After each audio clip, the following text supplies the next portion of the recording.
The company is expected to announce on Monday that it's acquiring stakes in a number of UK exploration companies which already have drilling licences here. The process to extract shale, known as fracking, has attracted widespread protests because of fears about its environmental effects.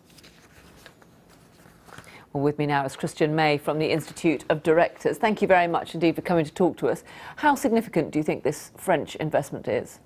Well, I think it's very welcome news, and I hope it's the vanguard of more sustained, significant investment in the years to come. I think it's a vote of long-term confidence as well, actually, and I think it's testament to the work the government have done and are continuing to do to create the right conditions whereby the benefits of British domestic shale gas can be maximised.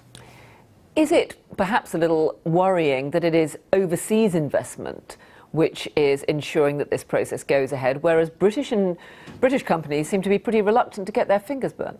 No, I don't think so. We saw the same sort of pattern, the same sort of business or economic pattern with the rise of renewables as an industry. What tends to happen is that smaller companies, the exploratory companies, etc., will do a lot of the groundwork and a lot of the exploration and a lot of the legwork and working with government and other agencies and communities to get into a position whereby the money that is then needed to really elevate the industry to the next level comes in from large energy companies. And that's the nature of the economy that we're in.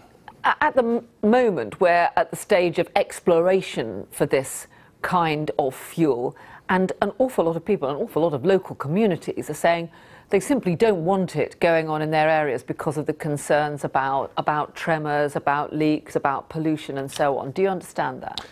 I understand it. Of course, I think when you're looking at the onset of a new industry, there are always going to be people who have concerns. And some communities, or some people who perhaps descend on certain communities, are making a lot of noise about not wanting this industry. But actually, if you look at regions and communities, take Blackpool, for example, there is strong support for this industry. And it's not hard to see why. From some members of the local community, well, not it's not from hard all. to see There were why a lot of protests, if you consider, for example, regions in the north of England that have historically high levels of youth unemployment, of underinvestment, they do match up. You can almost overlay the map of shale gas reserves. I mean, Blackpool's a prime example, with areas that need this investment, and the economic activity and the economic stimulus that this kind of industry can bring could be of huge benefit to local communities, not just the wider economy in questions of our own energy security, questions of our own energy infrastructure, but to local communities who need this kind of industry. If you just look at what happened to Aberdeen through North Sea oil and gas,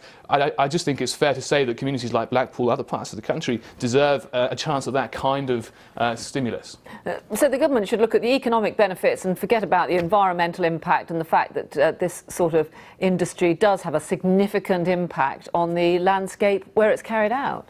The Institute of Directors is not a scientific body, but what we can do and what we have done in our reports is draw on the expertise of organisations like the Department of Energy and Climate Change, the International Energy Agency, the Climate Change Committee, who have said, and the Royal Society and others, that the process of shale gas extraction is safe, that the risks are minimal, and the UK regulatory system will be among the highest and tightest in the world, not least having learned from America, who are benefiting enormously from their own domestic gas supplies. It would be a very, very tight regulatory system, of course it would have to be. And communities will be involved in the arguments and the debates around how best to maximise these benefits. OK, Christian May from the Institute of Directors, thanks very much for talking to us.